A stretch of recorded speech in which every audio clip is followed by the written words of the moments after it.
Hey guys, welcome to our Journal Entry podcast. We're so excited that you're here with us today. This podcast is where we give people a place to be vulnerable and share their hearts and testimonies of God's goodness with others. We're your hosts, Giselle and Emily. We hope you guys enjoy.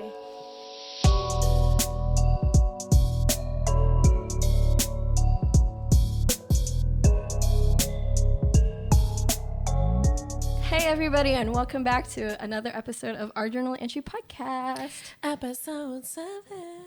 7, baby. And today we have a very special guest. Very always. special guest. If I could wink, I would. Could you just do a zoom on that? I'll just. Okay. Wait, let's do it the same time. Ready? Could you just add that in at the end? It's like a. Okay. Anyway, sorry. Our friend. An esteemed colleague. Just kidding. We don't work together. Drum roll, please. That's the drum roll. Colleen Leitner. Woo! Hello. Hi, guys.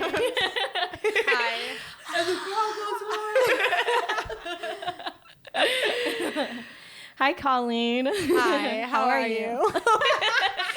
I'm doing really well. How are you? I am happy to be here. We're glad you're happy to be here because Yeah. I feel like if you were not happy to be here, that would be really awkward. No, I'm very happy to be here. I know I was telling both of you earlier. I was there when the whole idea of our journal entry was conceived and what is that word? Help me out. The word that I Birthed? just used. No, not Pitched? birthed. Pitched, yeah. Oh, pitched. Yeah, no. It's a very different word than the word birth. I don't know why I thought of that. No, I was in the very long room day. when I was in the car with Emily driving somewhere when Giselle sent her the text message, and We were hanging. We were Yep. hanging. Yep, we were definitely hanging out. Anyway, sorry. Alright. I mean, that's what people do, right? When they're on car trips together, generally speaking, they hang and chill out. Were we on a car trip? Yeah, we were. Where are we going? We went to see Cooper. Cooper. Oh, don't. I don't want to talk about it. I cried for 2 days. Okay, moving We're on. not going to talk about it right now, guys. Giselle cried last week. I'll cry this week. It's okay though. There's grace for that, you know. Thanks. Yeah. Cooper. You can tell the story. Cooper is a dog that Emily was going to adopt, but it Guys, ended up falling He through. was an American bulldog, and he had 3 legs. He 'cause was in really a car cute. accident. He was really And he cute. was deaf. He was deaf by birth, and then he was hit by a car, so he lost his leg. He was so cute. He was really cute. But- I got to be the one to go with Emily and meet him. And so on the car trip out there, Giselle sent Emily the text. Oh my gosh, was it that long It ago? was that long ago. Huh. I feel like that was so long It was ago. that long ago. And Wow. from the moment she sent it, I knew that they were going to ask me to be on. But it wasn't until this Sunday when I was like, hey, Giselle, so when do you want me? And she was like, I don't have anybody this week. You can come this week. That's probably exactly how she said it, too. I don't have anybody. Sometimes Giselle talks like a Disney princess. I don't have anybody this week. You should be on. Like Snow White or something. You should be on. Like an Asian Disney princess. So like Mulan. Sorry, Mulan. Moving on. Anyway, so let's get into this. Colleen. I didn't mean to hit my mic. Can I I'm introduce sorry. myself? Is that allowed? Yeah, Yeah. tell us a little bit about yourself. Yeah, you guys should start doing that as like a standard routine, you know? We tried to, I think we did it in one episode. It and was I then think it was Liam's just episode. Kyron's. No, it was Liam. Oh, Was what? it Liam's? I don't remember. Maybe it was both. I thought Liam just offered that information. I don't remember. No, Just okay, kidding, so Liam.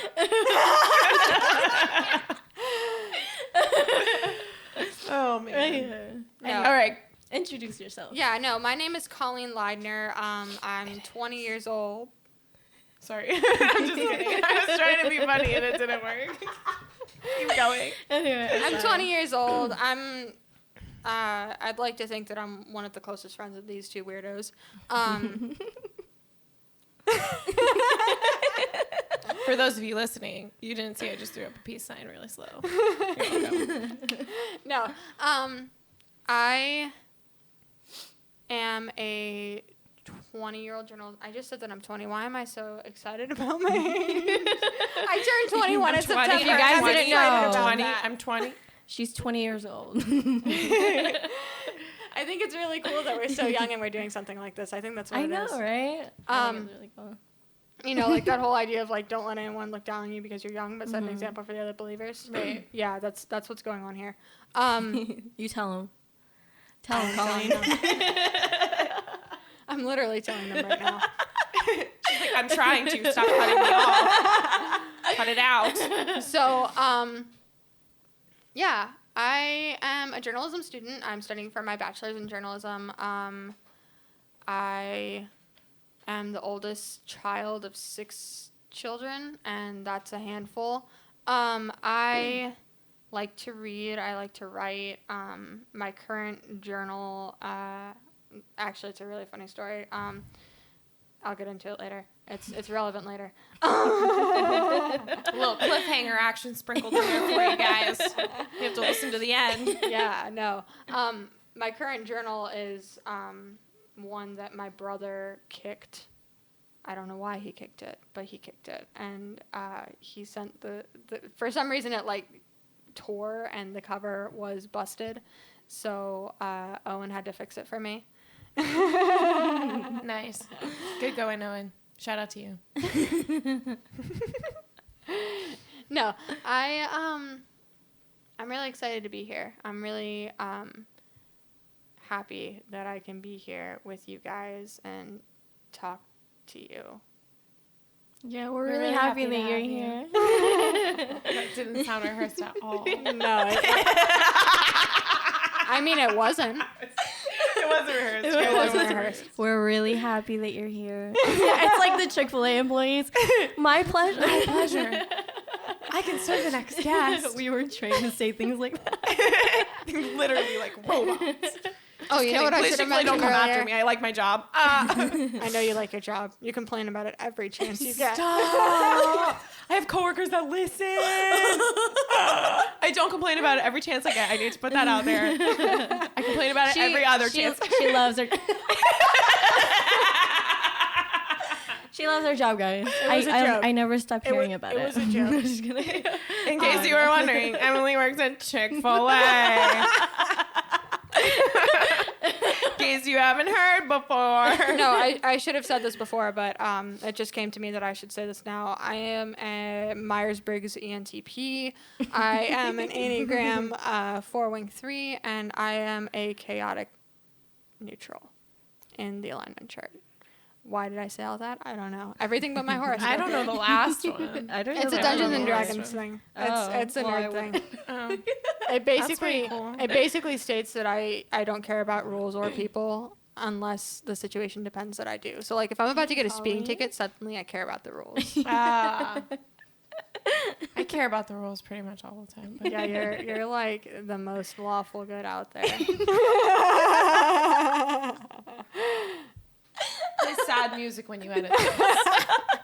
Just in the background. Sorry, my little bit of nerdiness there. Slow zoom in black and white would be nice. Forgive me for nerding out. Forgive me for nerding out. It's okay. No, This is the place to nobody's do gonna it. forgive you. Thanks, Giselle.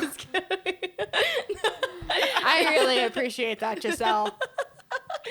That's why I came to Anyway. I hope you guys enjoy the fact that the first like half of all of these episodes is us just being stupid, and really only half of the episode is something that you can take away from. I straight So up we hope you listen to enjoy these it. episodes like, when do I get the chance to be stupid with these people? This 'Cause, is like, your opportunity. I'm is your stupid with you every opportunity. weekend, I feel, but like, But now you get to record it and Yeah. play it back over and over and over again. Yeah. So really a gift to humanity. now it's here. All right. Ask her the question. So, I'll ask you the question.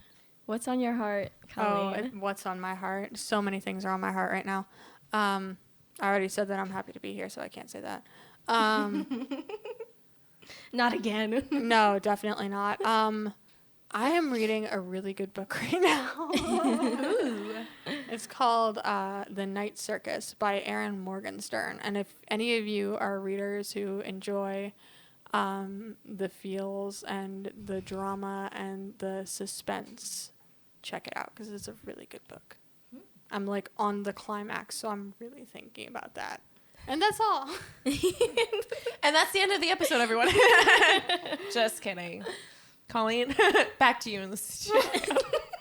I don't know why I make that joke every time we're here. It just feels funny. I mean, we're currently in the studio, so there is true. that. also true. Okay, anyway. Back to you, Colleen. Yeah, back to me. So I'm in a transition phase right now. I was talking to a friend of mine. My boyfriend. I was talking to my boyfriend. Just kidding. No. I was talking to him earlier, and I was like earlier today, and I was like, I'm in this weird transition season where I can see, I'm like walking in, like on a trail in the woods at night, and I know that I'm on the right path. I know that it's there and it's laid out, and there are markers every so often, but it gets darker as you go in, and nothing can hurt you in the woods. Like, you're safe. Like, it's a heavily like regulated area, whatever. You're safe, and there's nothing that can hurt you, but you can't help but wonder in the darkness, like, are the markers there? Did I go the wrong way? And then you go past, and there's like the street light or there's something, and you're able to look and see like, wow, like I really am on the right path. So I'm kind of in that period of like darkness where I don't, like, I know where I'm going, but I don't know where I'm going. Like, I know what I am. I know, like, I'm this aspiring journalist. I want to work for National Geographic, and, I want to write all these books and be all these things. And, I want to be known. Like, that's my Enneagram 4 coming out. I want to be known. I want to be known, and I want people to understand who I am, and I want to be seen for who I am and what I believe. But at the same time, it's like, when is that ever going to happen? So I'm kind of in this period of like this transition period in my life. I've been in it since like October of 19, where I'm just like, okay, like the Lord is giving me signs, and he's giving me wonders, and he's giving me miracles, but like I don't know where I am or where I'm going or who I am. I don't know who I am. Yeah. So I'm still learning that, and I think that's a process we all go throughout our lives. It's like we don't know who we are fully until we're fully known. But at the same time, like, it makes you wonder a little bit, like, am I on the right path? So, a little bit of backstory. I am the biggest thing in my life right now.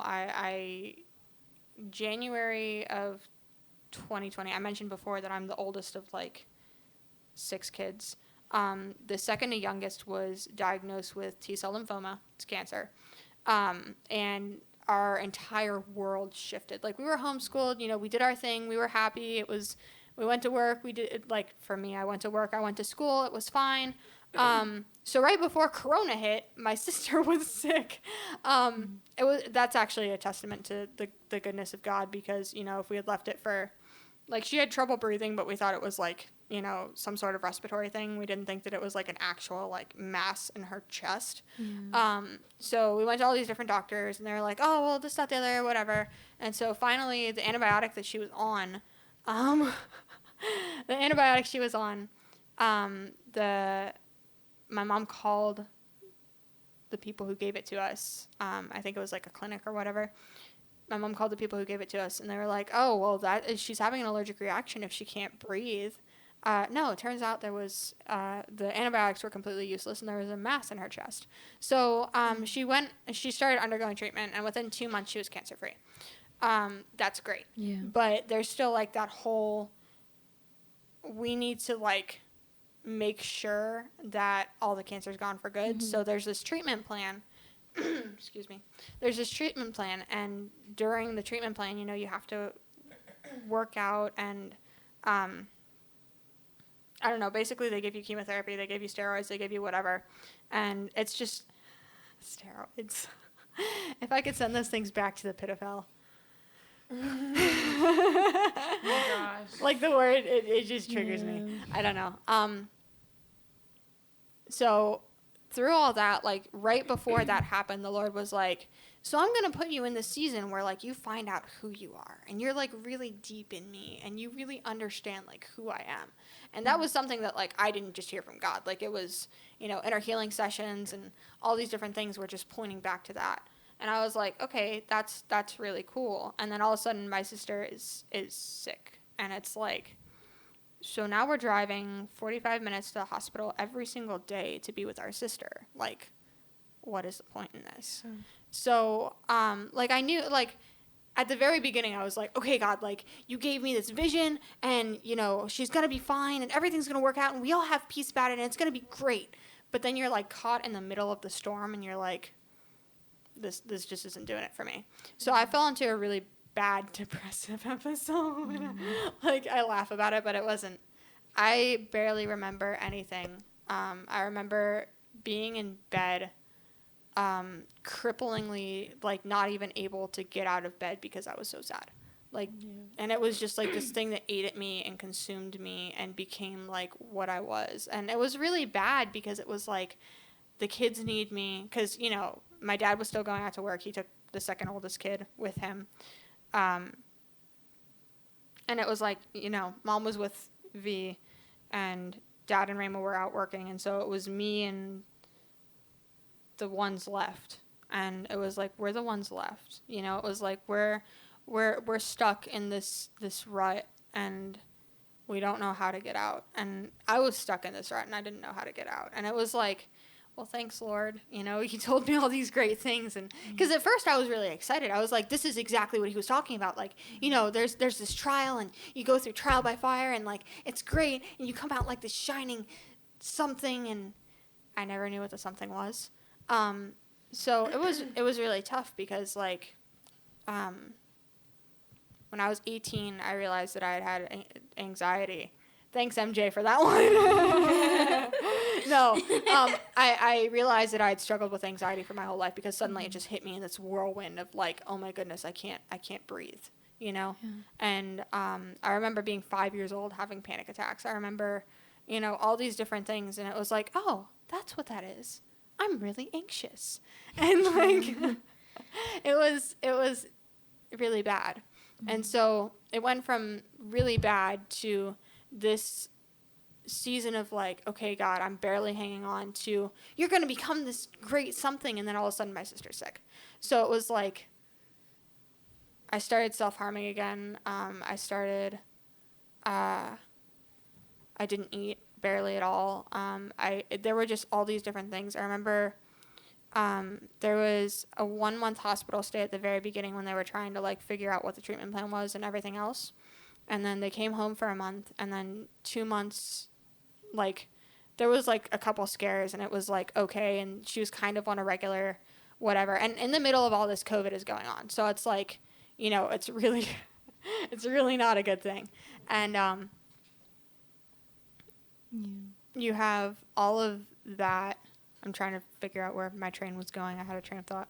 I know the feeling. ADHD for the win. No.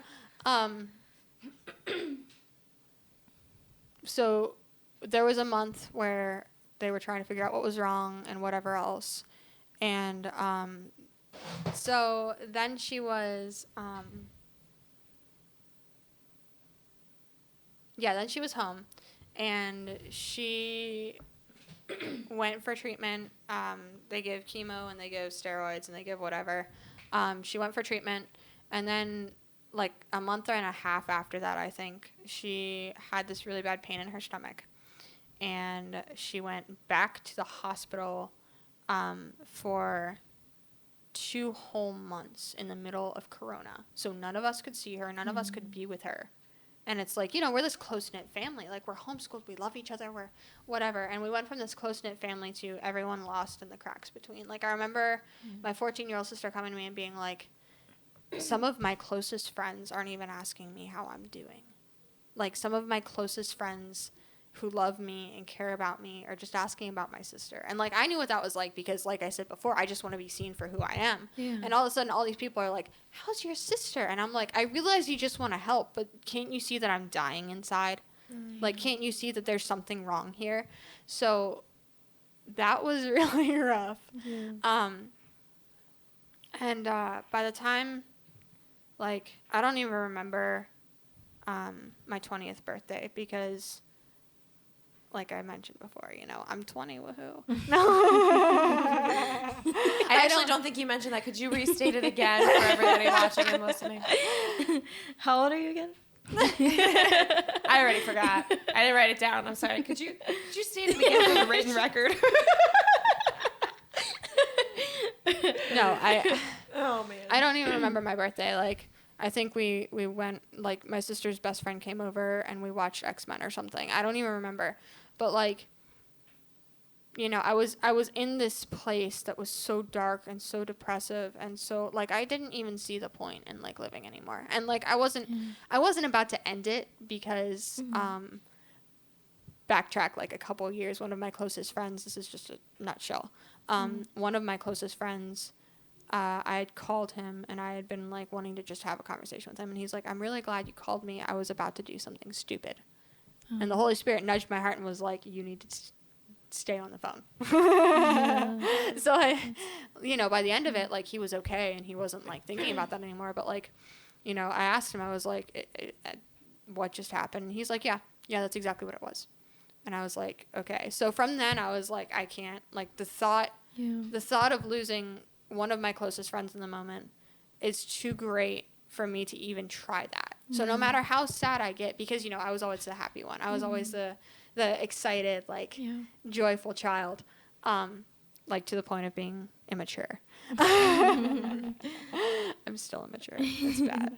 That's okay. So are we. No, it's that constant struggle of, like, okay, I know that this is what I need to be and this is how I need to be, but I don't know how to do it, so I'm just going to act like a kid because that's where I feel most comfortable, but I'm really anxious about acting. Anyway, that's a story for another time. No, so it was like, I'm not going to end my life. I don't need to end my life, but at the same time, it was like, why? I'm so sad. I cannot keep going. No, yeah. I feel like a lot of people have been in that place where, like, you can't get yourself to actually do it, but you literally feel, like, dead inside, basically. Yeah. And it's almost like, you know, if something were to happen, if, like, I were to, like, get hit by a car or something, and I literally would drive care. to the hospital praying that the Lord would hit the car, like, have someone else hit the car. Like, legitimately. I was like, I remember calling, because, like, I'm a really social creature. And social creature. It's such a weird, like, term. No, I'm such a social person. And I was locked in my house for 6 months straight. Yeah. And it was like, I would call my best friends. I don't know if I ever called you, but I would call my best friends in tears, like, I need to talk to someone. Just talk to me, please. I'm dying, you know? And there's something in that that's like, I remember it, you know? And there's something in that that's, like, so, like, I don't even remember, you know, but I remember that. And it's like, my heart goes out to me 6 months ago, you know? Yeah. Not 6 months ago, but yeah. 6 months in. Yeah, six months in. So it just, as a result of my sister leaving, my mom came to me when I was really sad, and she said, you know, if your aunt, who you were named after because she's unable to bear children, she always said that if any of you needed to leave, then you could leave. And, you know, you could go to her. And I was like, what are you telling me? Like, I literally was just like, what? She's like, pray about it. I'm seriously thinking about asking her if you can move in. And I was like, oh. Now, bear in mind, this aunt lives in Maryland. Most of my family lives in Maryland, where some of the I think we're actually, like, one of two who live down here, and the second one was like a recent occurrence. So it's like, that whole idea of transitioning to somewhere where I don't even like know not like don't know anybody, but like I'm not surrounded like I am here. It was like, wow, that's like so freeing. Like I love that idea. So, excuse me. Giselle had to feed me before this episode, didn't she?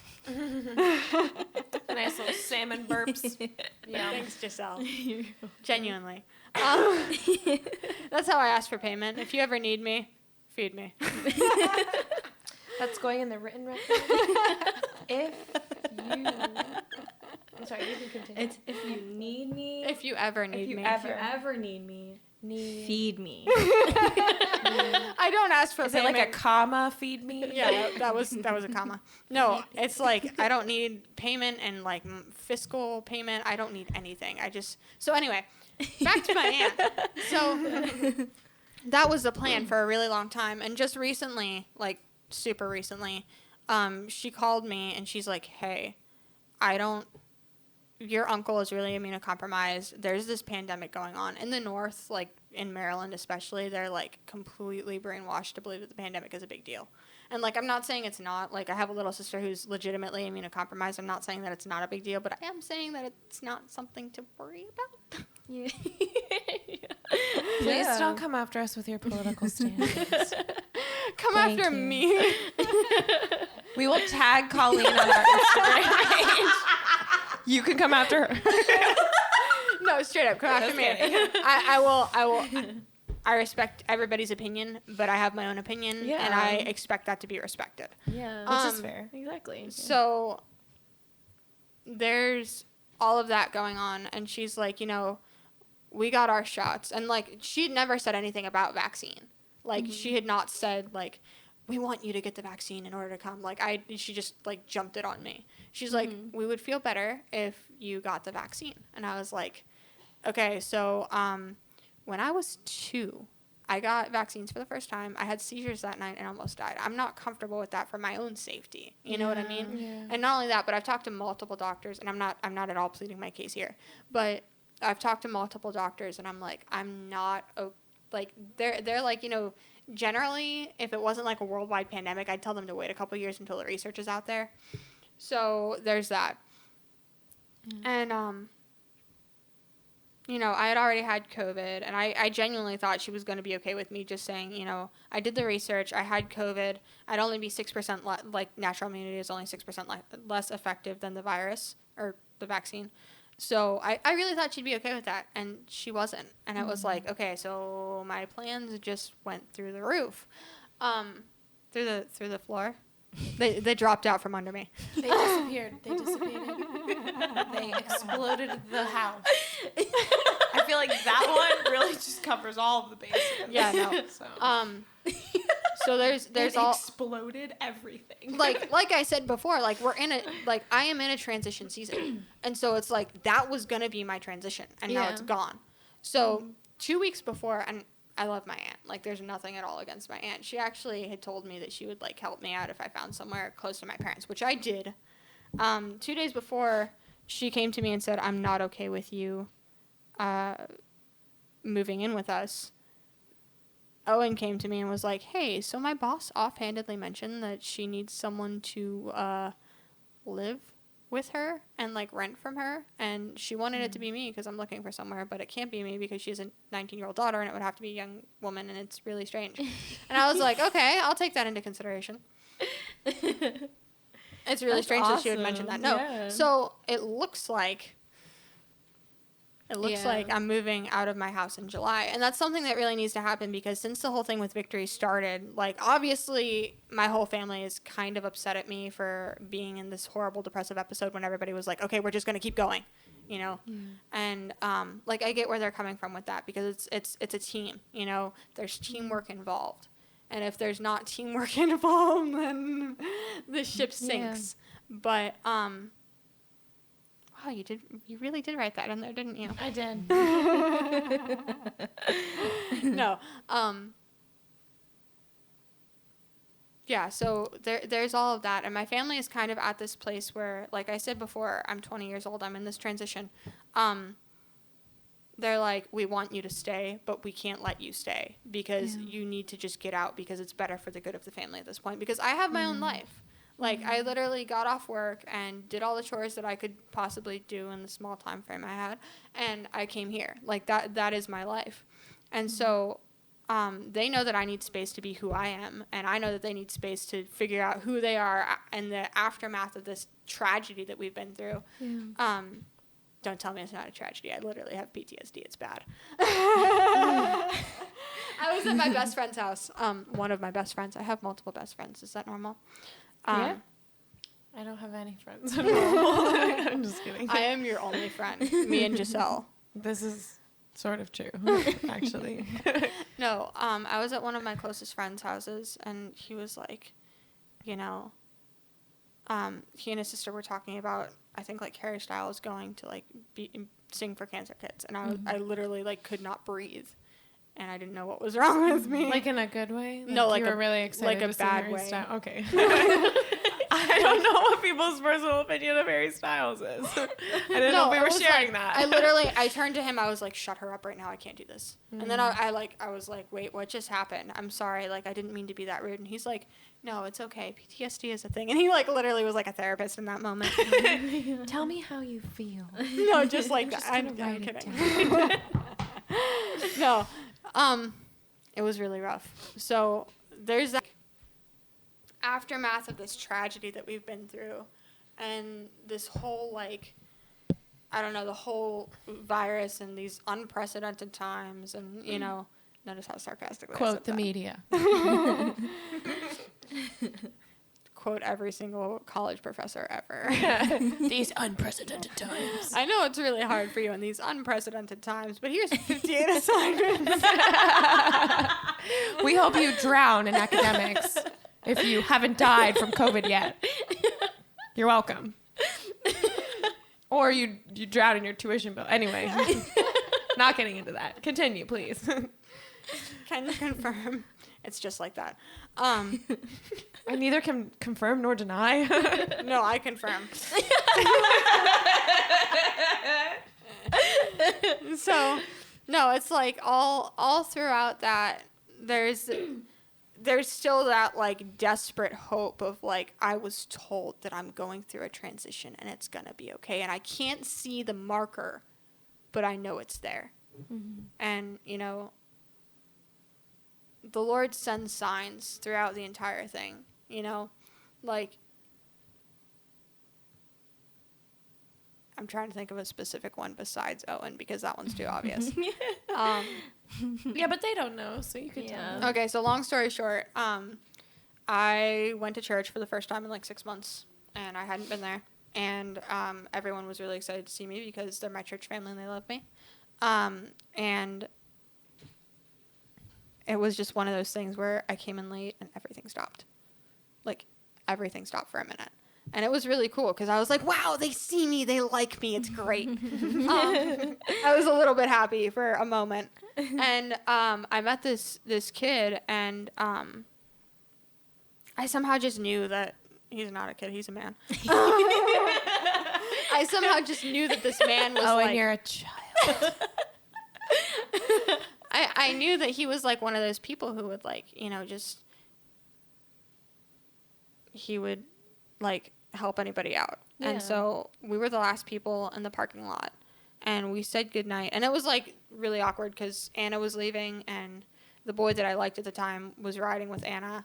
So I was, like, acting like an idiot because the guy that I liked was there, and I hadn't seen him in ages. And this guy who I had just met that night was there, and it was really... Yeah, he didn't make sure that I got in my car safe. I was like, wow, that's really strange. He would have, I think. I don't know because I haven't been around people in ages, and I don't remember how people interact. And I'm going crazy. So he told me that night he got home, and he lived with Karen and Giselle at that time. Mm-hmm. He got home. Everybody lived with us at one point. I mean, I This is didn't. true. Where were you when I needed you? I I've never lived with Kyron and Giselle, but I do pull the whole, hey, can I just like spend the night? Pretty frequently. So there's that. There is that. Yeah, so he went home. This is what he told me. He went home and he was talking to Kyron and Giselle. He was like, yeah, this girl, like, I really like her, or something like that. And Kyron was like, I'm really happy you didn't, like, try and hug her, because that would have been stupid. Kyron said that? I don't remember that. That's what he told me happened. I don't remember a lot of things, so. I mean, It probably happened that way. I just don't remember. hi, my name is Dory. Can you help me? I suffer from short-term memory loss. I suffer from short-term memory loss. The little baby doing. So, the little baby Dory. with the big eyes. Yes. I'm sorry. She's Purple so cute. shells. Stop. Sometimes I cry when I watch that part of the movie. Actually, every time I cry. Dude, I was on a road trip when that movie came out, and so we rented it, and the kids watched it for 24 hours straight. That's amazing. I hate it. Shout out to I hate Colin's that little movie siblings. So much. I hate that movie so much. I think it's so cute. Oh, look, purple shells. Yes, purple With her shells. giant eyes. Oh my god. No. I can't. Hi, I'm Dory. I suffer from short-term memory loss. Oh, Shout out to man. Pixar. Sponsor us. I was gonna say not sponsored. Not a sponsor. Yeah, that's what it is. Not a sponsor. No, so I didn't go back to church for like 2 months after that. And I was kind of in a better place. Like, I was like, okay, I need to, like, you know, be semi-okay for the sake of being semi-okay. Yeah. And I was sitting in worship in a spot where I usually didn't sit, and I heard the Lord say, go to the tech booth. And I was like, literally only Owen is back there. I'm not going back there. And he's like, yeah, you are. And I argued with him for the solidly, like, the entire worship set. I was like, I'm not going back there. And he was like, yeah, you are. So finally I was like, fine. I love those like inner dialogues with God where like you're like arguing with him and it's like, I don't really know why you think you're gonna win this. Because I'm God. Go. But he's never like that. He's just like, He's go. not. No, he's like, please go. And then it's like, no, go now. And it's like never like forceful, but it's just like, Yeah. I'm gonna need you to just stop. You're wasting your breath. Please just get up and move like I asked you. Just go. Just go. Just go. I don't know why you think you can argue with me. So later on, I found out that he had had the same fight after I showed up behind the tech booth with God, where God was like, you don't even have to, like, stroke her hair. You don't have to do anything. Keep in mind, we're dating now. Feels like robotic. Like, So profound, I just know. kidding. No, so he touched my shoulder. And that was all God told him to do. And I just broke down in tears. I was like, God, I haven't been touched by anybody. Like, my entire family has been staying away from me. They're mad at me because I wasn't, like, you know, there for them. And I didn't understand it, like, at all. And that night, that night we talked after, you know, the service. And I had offhandedly, like, said some off-the-cuff things because I was like, I'm not used to socialization. What even is this?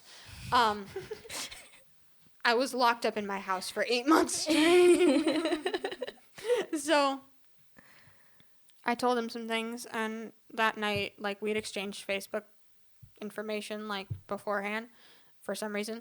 And I sent him a messenger message. Slide dog. I sent him a messenger message that said, hey, I'm sorry if I said anything, like, off the cuff. I'm kind of not used to socialization anymore. Please forgive me if I said anything that was wrong. And little did I know, but he had been through something in his life where he was like, I don't Lord, I'm at this place. I need someone to say something to me. I had said exactly what he needed to hear. Yeah. And he texted me back, no, it's fine. The next morning, onward, until this day, literally, he texted me good morning. So that was the end of that. But I literally, there was something, I need to stop saying literally, it's annoying me. That's okay. The whole first episode, I said like every other word. So. Thanks. Sorry. I appreciate that. No, there was something that really got me. Like I saw something in the way he looked at me that made me think, okay, I need to get out of this, because I'm not worthy of the way he's looking at me, or I'm not worthy of the attention he's giving me, or I'm not worthy of all these things, and I need to make myself worthy, or else and literally from the time he found out, like a month in, that I was like really struggling with that, he was like, you're worthy already. Like, I love you for who you are.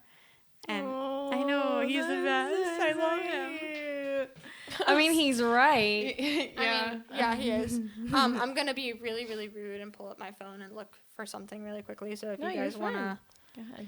Well, I just want to, like, really quick, from what you were talking about before, I just think it's really cool that, like, you, like, were able to recognize where you were in that time, where you were in, like, a really, like, deep hole and maybe, like, it's you looking back on it now, so you're able to see it. But I remember that point in your life and you really struggling with, like, your family and the pressure they were putting on you. I mean, I still do. But I think it's really cool that, like, you know what you need every time, and you're not someone who just sacrifices that because, like, your family, like, said so. And that sounds really weird, because it's like, why wouldn't we want to sacrifice ourselves for our family? But you have always done this really great job, and I've always really admired it, where, like, you've created this, like, boundary with, like, the people, and, like, really healthy boundaries with people in your life, including your family, where it's like, regardless of how much pressure they put on you to feel a certain way or to act a certain way because they're all acting and feeling a certain way, you're like, no, I'm my own person and I make my own choices. I'm the only person who has to live my life. So, I'm glad that you guys feel that way, but this is what I need in this time. And there's nothing against my family in all of Yeah. that. Like, I really appreciate your words. There's nothing against my family in all of that. Like, they genuinely want what's best for me, but they're also trying to, I say this a lot these days, we're all learning. Like, we're all my parents have never had to parent an adult before. My parents have never had to, like, learn what it's like to let go of something that they raised. Right. And I'm sure for, like, when they're at that stage with, like, Victory or David, It'll be easier. youngest, it'll be so much easier because they will have done it 4 I was times. the experiment. So, well, you're the firstborn, so they probably also dropped you. So that's just the reality. Actually, I was dropped like 4 times. Well, that makes sense.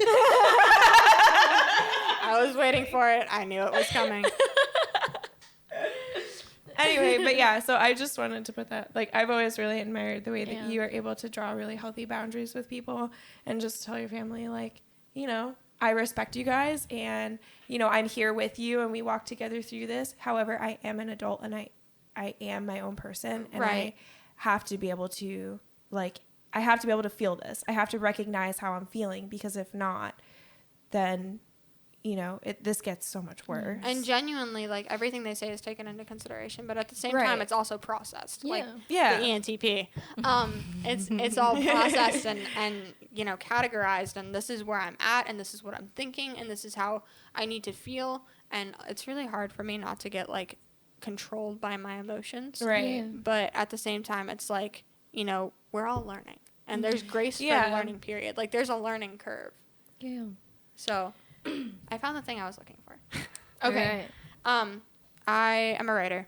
I write stories. I write poetry. The Chronicles of Narnia is my first love. Very good books, BT Dubs. I genuinely like storytelling. I was raised in a culture of storytelling, of, seeking out fairy tales and mythologies and different things and, like, learning about life through stories. And so a lot of the time when I'm processing, I'll write poetry.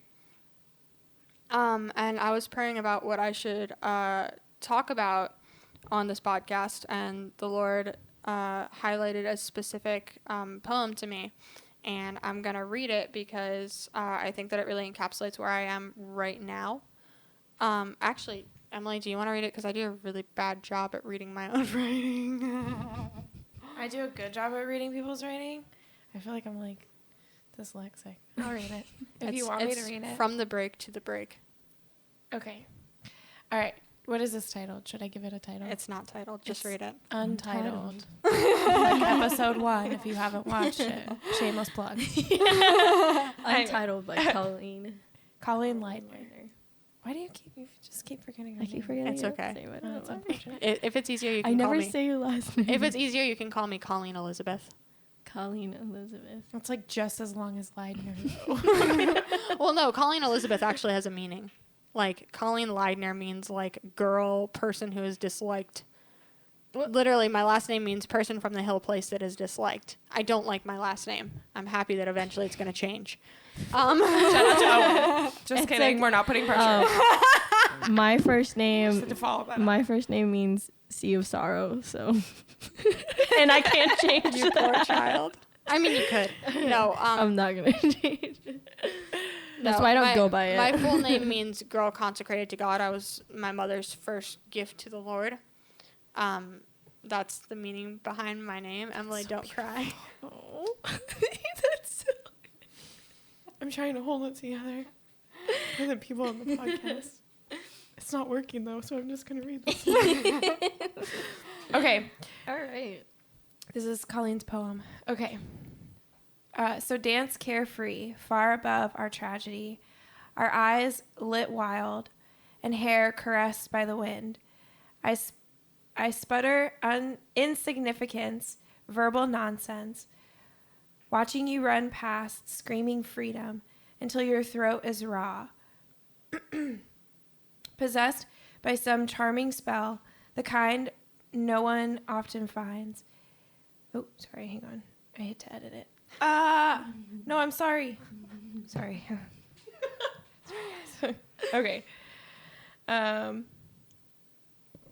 Okay, until you're screaming freedom until your throat is raw, possessed by some charming spell, the kind no one often finds, except for you, little one. How did you do it? Did you fly among the stars and come down? Your mind still puzzling out of the constellations, your eyes clear but your head cloudy. I'm sorry. Should I do it? I got this.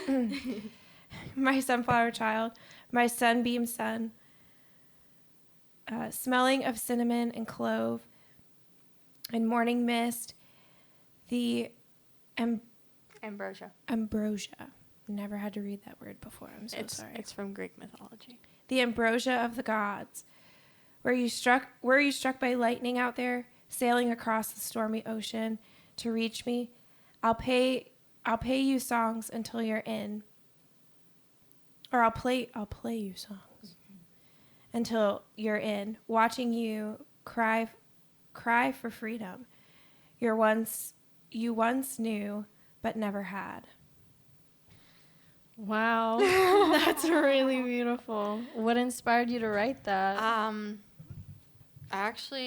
I don't know if you've ever heard of Dermot Kennedy. I stole a couple lines from him. Like, I'll play you songs you're in, dance carefree. Like, those are actually, like, lines from a song that he wrote. And I found that song while I was in that really deep, dark place. And I listened to it. I actually found a choreography to it. Shameless plug. Sean Liu, Dermot Kennedy, Rome. Beautiful choreography. I literally watched it and just wept. I just wept.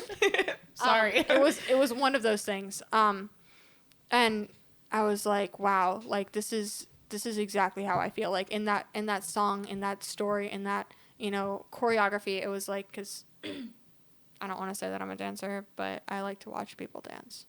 I think there's something really beautiful in watching people Yes. dance. I've always been Yeah. really like Mm-hmm. secretly obsessed with like ballerinas. I was a ballerina Because when I was really young. I've like always wanted to be able to dance like that. Yeah, and me it's too. just Me so it's just so beautiful. Just the Mhm. way that they are able to like control their bodies Mhm. and they just like really like just paint a picture. It seems so really well. flawless. Yeah. It seems very well thought out. But yeah, there was just something about this choreography and something about this song that just really grabbed my attention. And so I listened to that song on repeat for a couple days, couple weeks. And it was just one of those things that were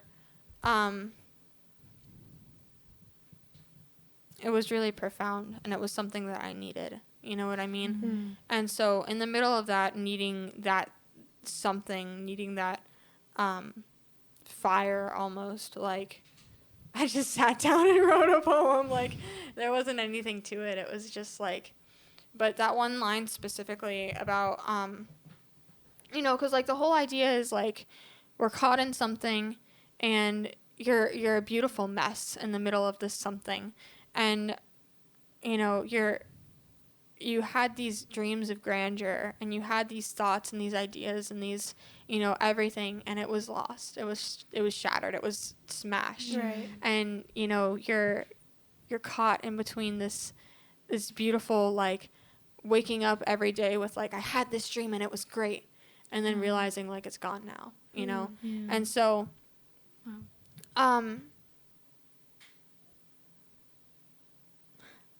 that line about, you still smell like it, and you still seem like it, and, what journey did you go through in order to get to where you are now? And it was just, I don't know. There's something about it. really What journey did you go through to get to where you are now? And I don't know. Were you struck by lightning out there, sailing across the stormy ocean to reach me? I'll play you songs that you're in, watching you cry for freedom you once knew but never had. And it's like, that is an encapsulation of my life right now. Like, I'm screaming for freedom, and I know it. I know what it looks like. I've been shown what it looks like. But you never had it. But I never had it. Yeah. And it's almost like it's like a ghost, you reach for it and it's gone. It's Like an a apparition. mist. Yeah, it's like a mist. And That's so beautiful. I just Giselle's crying again. you shouldn't cry, just be okay. No, there is hope. I think ultimately the story behind this is there is hope for the next morning. And, I get up in the morning and I'm like, I don't want to be up right now.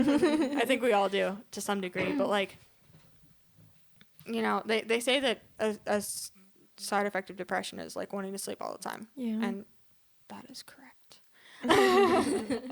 But, like, there are things that I still fight. There are things that I, like, I only stopped self-harming after Owen looked me in the face and said, if you ever do that again, I'll go poison myself. And I was like, what? It's like and he was Romeo like, and Juliet. Take the poison. no, it wasn't like that. It was like, You ever read Romeo and but Juliet? it was in that moment. Awkward. I know what it's about. I'm though. sorry. Continue. was- Serious moment. It was in that moment of, like, this isn't good for me, and I know it's not good for me, and someone else is reaching out to me. They're not asking me why I did it. They're asking me what's wrong with me, Yeah. And it's like that moment of, there's a nudging in the Holy Spirit. Like, in the next, I'm pretty sure it was the next inner healing session I went to after that, the Lord healed me of all that. And it was like, wow, thanks for opening that door. And all that being, like, the whole self-harm thing that I had struggled with for years. But I still have that urge. I still have that, like, I'm hurting so bad right now inside. I need to just get it out somehow, And Yeah. there's still a fear of not ever knowing. There's still a fear of not learning. There's a fear of being so utterly lost and alone and afraid in those woods where nothing can hurt you, that you forget that there are even guideposts there until you just, somehow you have to push yourself to keep walking until you find the guidepost again. Yeah. Somehow you have to push yourself to keep going and keep, learning Yeah. and keep striving for greatness, even if greatness isn't attainable, even if, you know, you once knew it, but you're never going to have it. And I think that ultimately, like, there's hope in that. Even if it seems like there's not hope, there is hope, because your spirit knows and your heart knows. Like, if the Lord is speaking to you and the Lord is singing over you, you can hear it. You just need to learn how to listen, you know? Yeah. You have to learn how to recognize it. Yeah. And there's that joy of learning. There's that joy, like, even if it's hard, even if, you know, you still don't read your Bible every single day, even if all you ever pray to God are whiny prayers like, please let me quit my job already. Yeah. I work for my dad. Also not affiliated. Disclaimer, I love my family so much. But, you know, it's there's all of that. I'm afraid. You know, I'm afraid. I don't know what's going to happen. I don't know how everything is going to play out. I don't know anything about anything right now. But I know that God is in control. And I know that he's the one who made the pathway in these woods in the first place. And I know that he showed me what's at the end. And I'm going to keep striving until I reach the end. Because, you know, even though that looks like the end, it's not the end. There's still more, and there's still greater glories. You know, they say often in, like, the church, you go from glory to glory. And it's like, no, there's a valley there. There's always a valley there. But once you learn what you're supposed to learn in the valley, once you climb back up the mountain, there you are with God again. Yeah, and the green grows in the valley too. I think, like, there's something really beautiful if you actually look at, like, pictures of, like, places where there are, like, really tall mountains with really low valleys in between. There's, like, really beautiful greenery and flowers, like wildflowers grow in the valleys. And so there's something really beautiful about being in a valley season where, like, that's where you grow. You know, you don't grow on the mountain. You look down the mountain and you see what has grown. The youth pastor at our church, or the ex-youth pastor, he's a really cool guy. I really love him. He always used to say, like, growing pains hurt for a reason. Yeah. But what comes out of it? You grow. And it's like, sometimes you just got to look at yourself in the mirror and say, I'm growing, I'm learning, it's going to be okay. God has me, even if I can't see him. Right. Yeah. Yeah, I had a mentor. We actually sat down and talked today, and he was telling me that we were talking about, like, setting boundaries and, like, growth and stuff like that. He had said, Emily, in life, you haven't, like, ever arrived somewhere. Like, you're not working every day to get to, like, a specific point. Yeah. To get to, like, the family with the dog and the white picket fence. And, you know, if you work to achieve those things, then when you get there or when you get to that point, you'll just be disappointed every single time. Yeah. But, like, life is a constant journey. You're constantly learning. You're constantly growing. And you're constantly learning to walk in that. And so I just thought that was, like, really beautiful. I think that's crazy that, like, him and I talked about that today. And that's exactly what you're, like, talking That's about really is, cool. like, you're, like, learning and you're just walking and you're just growing. And that's, like, that's the reality of it is, like, and I think that's helped me learn to not be so hard on myself too. Where it's like, yes, hold yourself accountable for certain things, but, you know, Give yourself grace for the learning give curve. yourself grace because you're not ever going to arrive somewhere. You're constantly, like, learning and growing. And when you think you've maybe arrived somewhere, then something happens and you're having to learn and grow through that. And so things are constantly changing and moving. So it's life should be who are you becoming, not what are you working towards. Yeah, it's not who you are is a constant learning state. Right. You know, you're constantly finding out more and more about yourself and finding out more and more about the Lord. I think that that's really, you know, poetic that in the Bible it literally says, like, the Spirit of God is still searching out the depths of God, and you're still being shown who you are every passing day. Right. And it's like, you know, the Lord made us in 3 parts because he's in 3 parts, and there's just all these different parallels and dichotomies of, like, who God is and who we are. Yeah. Yeah. He And I think truly that's- did create us in his image. Like, I he think that that's truly really did. beautiful. Like, it speaks so much to him and who he is and how he creates my Enneagram 4. Also not affiliated with the Enneagram. But, like, ultimately, I think the lesson is we're somewhere in the future and we look much better than we do right now. Even if right now is really good. Right. There's Yeah. always more. There's always Yeah. more. And we always look much better than we do right now. We're always walking out of the woods, and sometimes it's bright in the woods and sometimes it's dark, and sometimes we don't know where we're going and sometimes we do, you know, but we're still learning, Right. and that's okay. We're still transitioning. That's really beautiful. Yeah. So Colleen, you're just so good with the imagery. Chills. Literal I know. chills. Anyway. Do you have anything else that you'd like to share? every little thing is going to be all right. Oh my gosh. That is my shirt. Actually, Did you just try to do I think there's Bunny? another, maybe it's, I don't know which one it is. It's either Bob Marley or like that other guy who was really like into Rastafari, but he says, if I'm free, it's because I'm always running.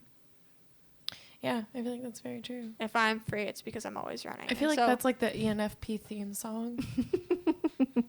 every little thing is going to be all right. Well, maybe both.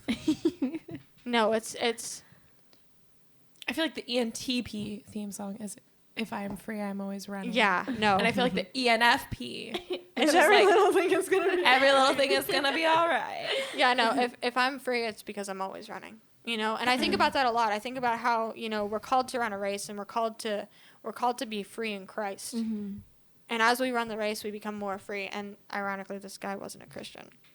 Jimi Hendrix. Jimi Hendrix, that's who it was. But it's, you know, we're all learning. It all comes back to that. Like, we're all learning. We're all transitioning. We're all growing. You know, even when we don't think we're growing, we're still growing. Yeah. Yeah. You can look back on yourself 6 months from now, even if you feel like your life is pretty consistent to how it was 6 months ago. You can probably look back and think of ways that you're a different person Yeah. just in the last 6 months. Yeah. So that's awesome. Yeah. I like hearing from your brain because your brain is just I so know. cool. Thanks, Emily. Like, man, I wish my brain was so cool.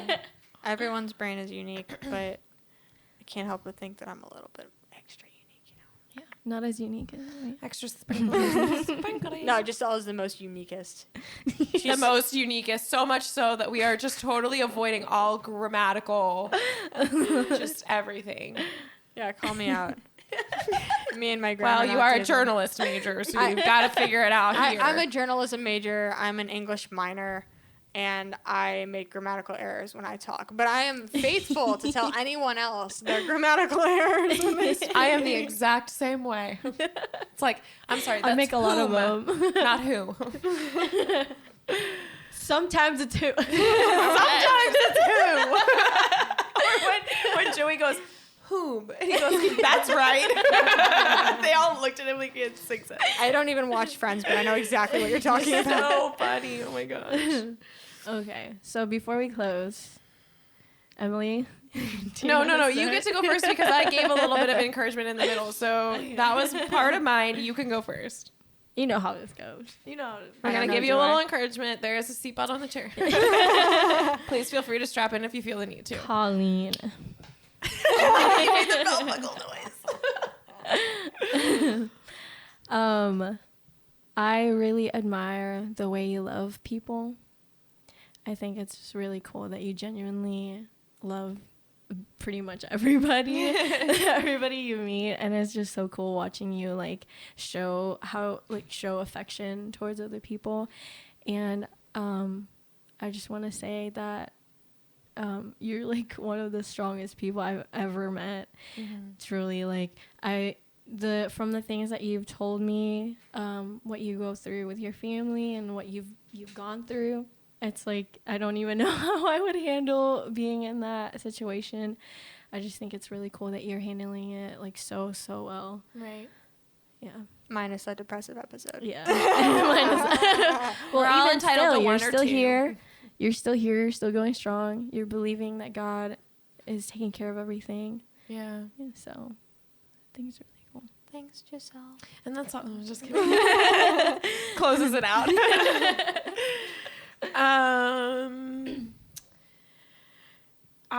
Like I said before, I think I've always really admired how you set really good boundaries with people. I think that's something that I've always really struggled with, but that watching you has really encouraged me towards and has actually really pushed me to like almost work to mimic in a way the way that you like are just so good about you you are so unapologetically yourself. Yes. And I think that is so cool because I struggled for so long with like feeling like I would be accepted by people. And so like not ever being who I really was. And you are so like unapologetically just you. Like you don't care. And I mean, maybe on some level you do, but like you really just don't care about what other people's opinions of you are. And like you're gonna be who you are at the end of the day, no matter what. And you just like you walk that and you carry that so well. And like regardless of like what your family says or what other people say about you, you're like, I don't care. Like I like being this way. I like being fun. I like, you know, being spontaneous and all of these different things. And I'm not going to change that for anybody because, you know, that's who you are. I think you own who you are so well. And I know you're on this journey of like becoming, and I think we all are trying to figure out who we are. But like, as you've learned that, you've just totally owned it. And I think that's just like so cool. Yeah, I agree with everything she just said. Actually, I want to change mine to that. Yeah, scrap whatever I said. Ditto. That. Actually, I appreciated Giselle's. No, I'm just kidding. Yikes. I'm just kidding. Ouch. No, I really admire that about you too. Thanks. You're welcome. We love you. We I love you you. guys. Thank you for sharing. Guys, I didn't snot on today's podcast. What an accomplishment. I know. I had tissues here ready. I had a box of tissues ready to go. No boogers. Although you can hear how congested I am when I talk, though. So There is that minor detail. All right. Well, thank you, Colleen. Thank you Thank you for being on here. for being vulnerable. Thank you for giving me a safe space to be vulnerable. It's our pleasure. And I'm not just saying that because I work at Chick-fil-A. Giselle cries 2 weeks in a row. Anyway. Back to you, Emily. Back to you in the studio. Back to you on the weather forecast out in the streets, Emily. I don't remember what I was going to say. Oh, are we closing it out? Oh, okay. Thank you, Colleen. Thank you guys for all of your support and all of your love and for all of your feedback. We really do appreciate it. We say it every week, but it's genuine. We really do love hearing from you and love the encouragement. This really has been really fun for us. We're only like 7 episodes in, and we haven't decided if we're going to do like seasons or just rolling episodes. But we really enjoy doing it. We really enjoy talking to you guys. I will say, as a consumer, like genuinely, this podcast makes me very happy. Oh my gosh. I might cry this week. And it's not just because like I was there at the inception of it. You know, it's because you guys are here doing what you love, being who you are, being vulnerable, and you know, able to share that with whatever community comes up behind you. And you know, I really hope it takes off. Like really takes off more than just 7 episodes. But Thanks. for whatever I'm getting that's a little worth. teary-eyed. Thank you. Thanks. Okay. We'll see you guys next week. Bye. Bye.